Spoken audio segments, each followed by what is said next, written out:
नमस्कार बच्चों। फिर स्वागत है आप सभी का हमारे YouTube चैनल में। और आज हम लोग फिर से एक हिंदी अनुच्छेद लेकर आए हैं जिसकी हम लोग आप सभी सामने साथ प्रैक्टिस करेंगे। ठीक है।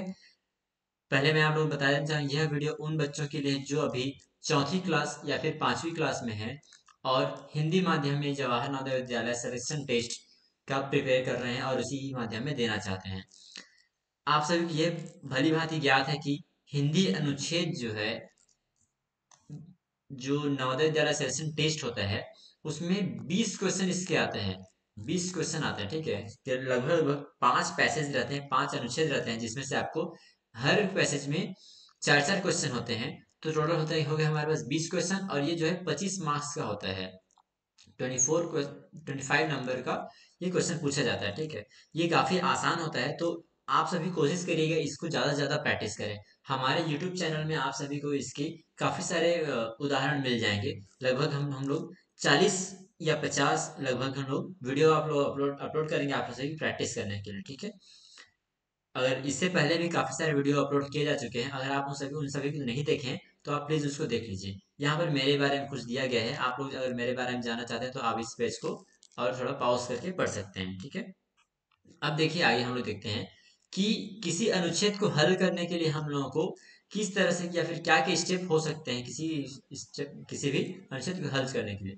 तो अब तक जो मैंने देखा है, जो हमारा जो बेस्ट स्टेप जो हमारे फॉर्मूला हम लोग बना के चले हैं, वो फॉर्मूला है हमारे पास 10 20 1 2।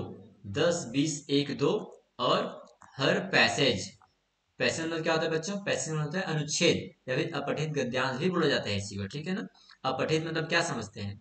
अपठित मीन जो जो पहले से पढ़ा हुआ नहीं है, जो पहले से पढ़ा हुआ नहीं है। ठीक है ना। मतलब कि आप एग्जाम में जाते हैं तब आपको उसको पढ़ने का मौका मिलता है, और आप तुरंत कहानी को पढ़ते हैं, अनुच्छेद को पढ़ते हैं, या फिर जो भी आपका पैराग्राफ दिया रहेगा उसको आप पढ़ेंगे। उसके बाद तुरंत उससे रिलेटेड जो क्वेश्चन पूछा जाएगा उसको हम आप लोग को आंसर करना होता है। इसी को अपठित गद्यांश बोलते हैं। ठीक है ना। इसी को इंग्लिश क्या बोलते हैं बच्चों? इसी को इंग्लिश में बोलते हैं अनसीन पैसेज।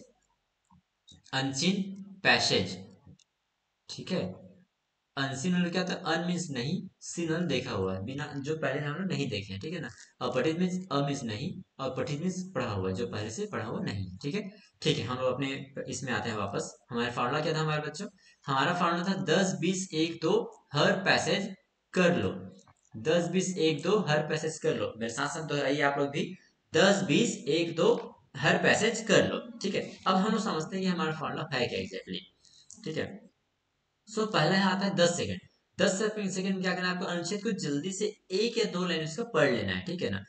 इससे आपको क्या पता चलेगा? आपको जो टॉपिक जो दिया गया है इसका, कि भाई कोई पैसेज जो है, कोई अनुच्छेद जो है किस बारे में दिया गया है, ये आपको पहले आपको अनुमान लगा लेना है, पहले या दूसरे लाइन को पता पढ़ के। ठीक है ना।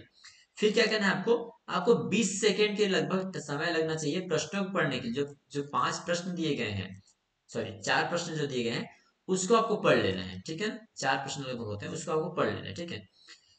इसमें लगभग 20 सेकंड समय लगना चाहिए। ठीक है। अब आगे बढ़ते हैं। 1 मिनट की फिर आपको समय लेते हुए क्या करना है? 1 से 1.5 मिनट का या 2 मिनट का समय लेते हुए आपको अनुच्छेद को फिर से पढ़ना है। और इस बार पढ़ते समय आपको ध्यान में रखना है कि क्या क्वेश्चन पूछा गया है। आप उसको उसमें से आपको मार्क करते जाना है, आपको उसको चिन्हांकित करते जाना है। ठीक है। फिर आप 2 मिनट लीजिए आंसर को मार्क करने के लिए। ठीक है। चलिए एक उदाहरण देखते हैं हम लोग। उदाहरण कुछ इस तरह से देखिए।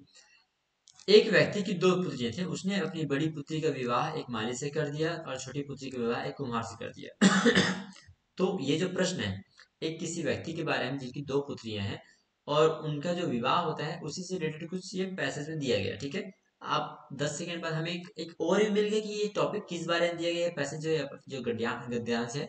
तो हम लोग इसके बाद हम लोग क्या करना है? हम लोग को पूरे क्वेश्चंस को पढ़ लेना है। ठीक है ना। चलिए आगे बढ़ते हैं। बड़ी पुत्री के विवाह किसके साथ हुआ था, ये आपको पता करना होगा। इसको ध्यान में रखते हुए पैसेज पढ़िएगा। बड़ी पुत्री की क्या इच्छा थी? छोटी लड़की ने आकाश साफ रखने की इच्छा क्यों प्रकट की? ये आप लिखा गया है, ये साफ है। ठीक है ना। ये टाइपिंग मिस्टेक हुआ है स्टाफ के द्वारा। ठीक है। व्यक्ति कहाँ गया? पुत्रियों के यहाँ व्यक्ति क्यों गया था? पुत्रियों के यहाँ व्यक्ति क्यों गया था, ये आपको पूछा गया है। ये हमारा हो गया चौथा क्वेश्चन है, और ये हमारा है पांचवा क्वेश्चन। ठीक है ना। अब देखिए, अब हम लोग हम पांचों प्रश्नों को भी पढ़ लिए, अब फिर से पढ़ते जाते हैं पैसेज को, ठीक है। एक व्यक्ति दो पुत्रियां थी, उसने अपनी बड़ी पुत्री का विवाह किससे किया? माली से किया। तो इसका आंसर क्या आ जाएगा? पहले का आंसर आ जाएगा हमारे पास कुम्हार से माली से, बड़ी पुत्री का विवाह किससे हुआ था? माली से हुआ। यह आंसर मिल गया हम लोगों को। और छोटी पुत्री का विवाह एक कुम्हार से सही। कुछ दिनों बाद वह अपनी बड़ी पुत्री के यहाँ गया। उसने पूछा, तुम कैसी हो? पुत्री ने कहा, हम सब कुशल पूर्वक हैं। तो कैसी हो पूछ रहा है, इसका मतलब क्या है? उसने हालचाल पूछने गए हैं वो, ठीक है। पुत्री के यहाँ उन्होंने क्या करने गए? हालचाल पूछने के लिए गए हैं। मेरी केवल एक इच्छा है कि हमारे पौधों को सींचने के लिए खूब वर्षा हो। बड़ी पुत्री की इच्छा क्या थी? बड़ी पुत्री की इच्छा थी कि अधिक वर्षा हो। ये पहला ही ऑप्शन मिल गया, ठीक है ना। दूसरे दिन वह अपनी छोटी लड़की के यहाँ गया। उसकी लड़की ने कहा, पिताजी मेरे यहाँ सब कुछ है, बस मेरी एक इच्छा यह है कि आकाश साफ रहे। ये साफ रहेगा, ठीक है ना, ताकि हमारे बर्तन पक जाएं। उस व्यक्ति ने कहा, तुम चाहती हो आकाश साफ रहे और तुम्हारी बहन चाहती है कि बारिश हो। बताओ मैं ईश्वर से क्या प्रार्थना करूं? क्लियर है बच्चों? अब देखिए, तीन प्रश्नों का आंसर हमें ऐसे ही मिल गया है।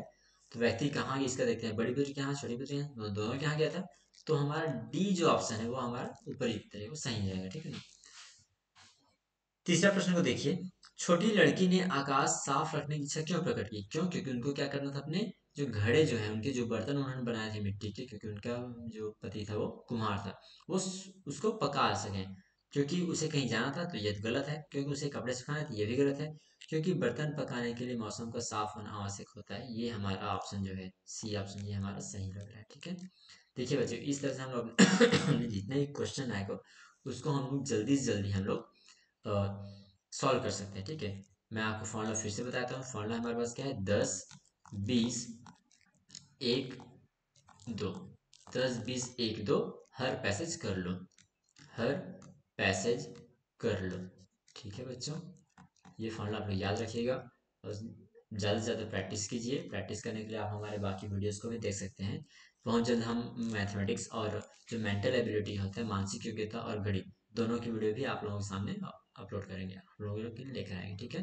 तब तक आप लोग बने रहिए हमारे साथ। Thank you friends.